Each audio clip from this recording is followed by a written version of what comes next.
Hey everybody, we are so excited to jump into things. We are going to start with the basics. Let's build a rectangle backdrop. For our studs, we use 3/4 inch plywood ripped into 2-inch strips. When we first started, we used to use 2x2 boards from any big box store, but we eventually got tired of having to sort through the entire pile to try and find a couple of straight boards. On my workbench is a 4x8 sheet of 1/4 inch MDF, and here I'm just measuring the length. Listen, does anyone else do this? I would love to know. When stuff is hard to open, I just tighten a wood clamp around it like a jar opener. Works every time. This dispenser I'm using is called a Glue Bot. It's a staple in our garage. It makes using wood glue a lot easier, and we just buy the jugs and refill it when it's low.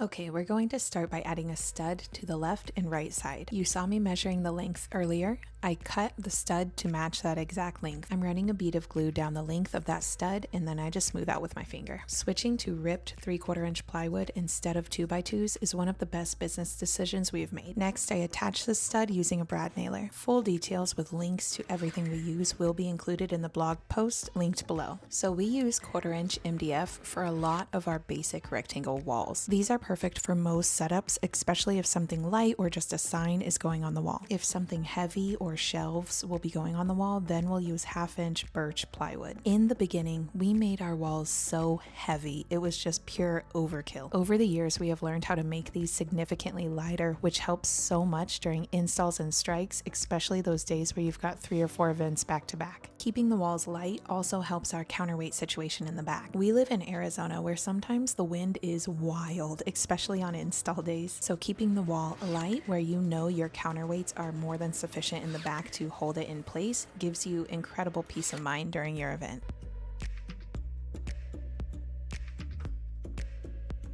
Now that the left and right studs are in place, I'm measuring the open gap between them. I'll then make a pencil mark on the stud where I need to cut and cut it with my miter saw. We do the same method of lining the stud with a bead of glue. I put it on the top and the sides, anywhere that is connecting.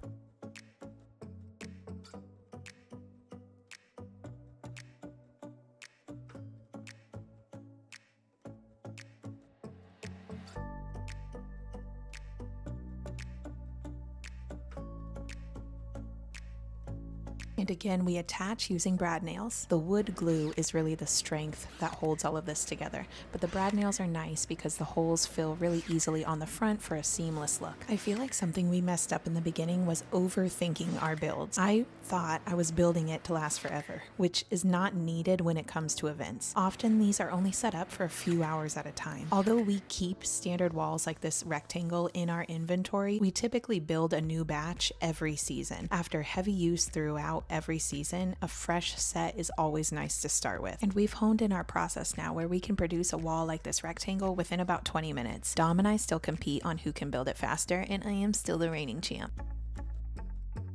So to recap, we have added a stud to the left, right, top, and bottom using the same process for each one.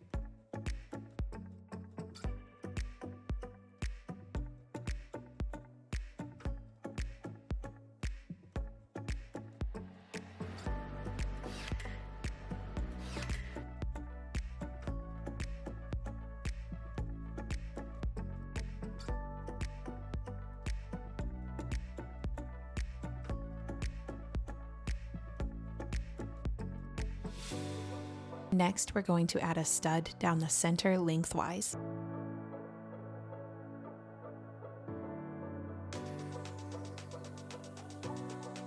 To do this, you just measure the open area from the bottom of that top stud to the top of the bottom stud.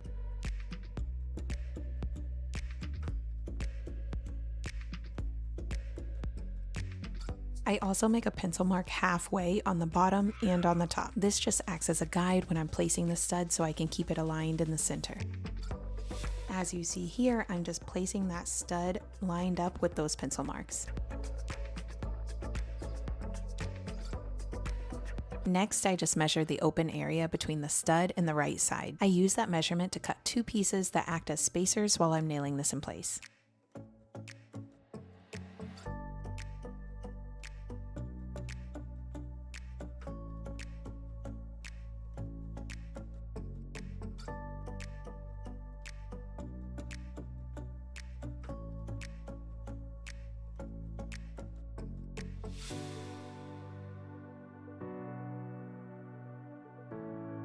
These studs can get wonky, so having the spacers definitely helps make sure the stud is nailed in straight.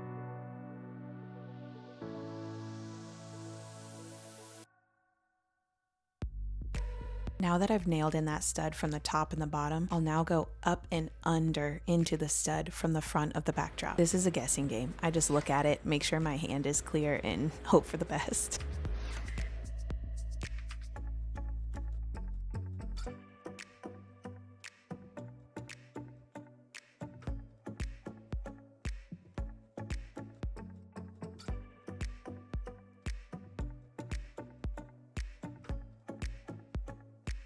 When we're lucky, only a few shoot through. To remove those, I use needle nose pliers, kind of rub the hole, and nobody will ever know.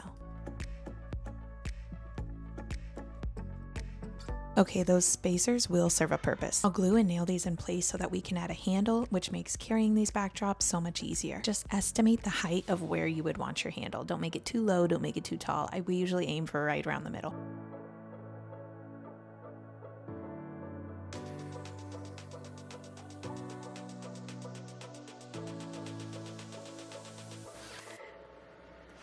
This red tool is a 90-degree square, which just makes sure I'm not nailing these in crooked.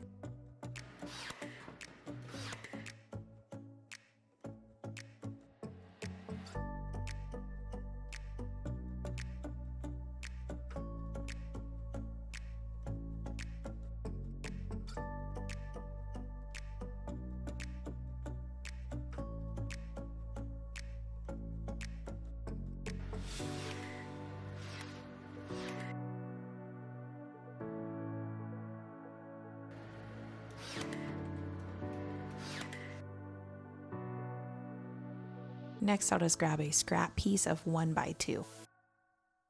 We use this for our actual handle because it has a little bit more strength. I'll dry fit it in place and make a pencil mark where I need to cut.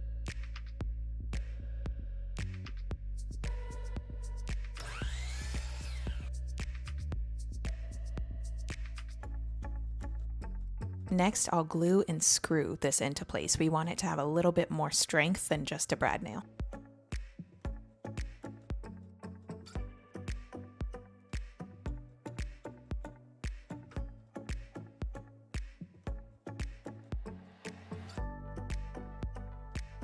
A pro tip here is to shoot a couple brad nails into this handle first, which holds it in place so the wood glue doesn't slide it out of position while you screw. We always pre-drill these with a skinny drill bit to ensure that 1x2 doesn't split.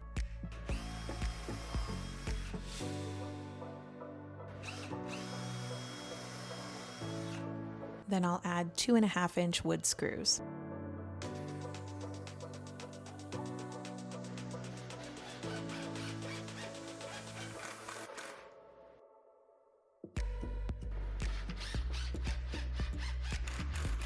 The next step, I'm not sure if this is 100% necessary, we've just gotten the habit of doing it. We add an angled brace to each corner to keep everything square and make it less wonky. Do this by taking some scrap 2-inch strips of plywood and cut each end at a 45-degree miter. I just eyeball each piece, guessing about the same size. It doesn't need to be perfect.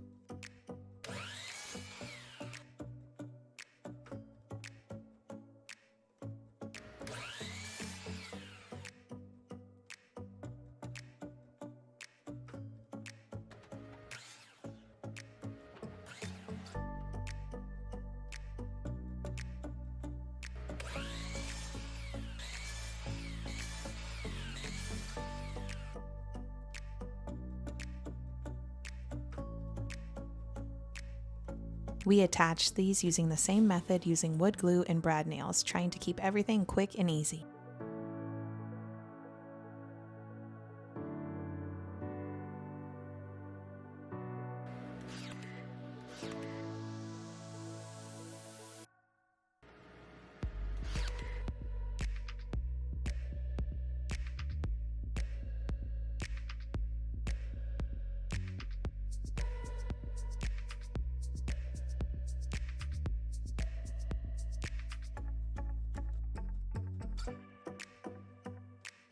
Last step on the back is adding 3 holes up that center stud. For this, I use a larger size drill bit, big enough for a zip tie to fit through. We use metal pipe and drape stands to hold our walls upright, so this stud will touch that upright metal pole and will connect them using 3 zip ties. If you don't use pipe and drape stands, this is where you'll want to freestyle a method that will work best for your stands.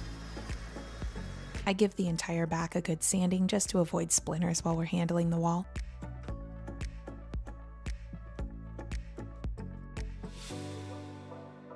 We are almost done. I just gotta flip this wall over and do a couple finishing touches. When I connected that center stud, I couldn't reach the front middle since that was on my workbench, so I add a couple extra brad nails to the front. Even trying my best with measuring, I still gotta check the bottom to make sure none shot through. Repeat that same process for the handle.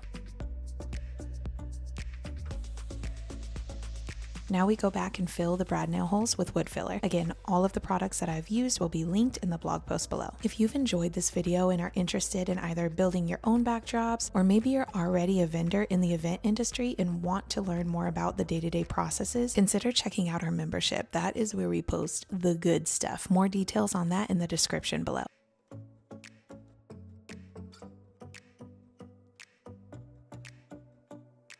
This step is not necessary, but we blow off all of the extra dust using our air compressor before this thing heads to paint.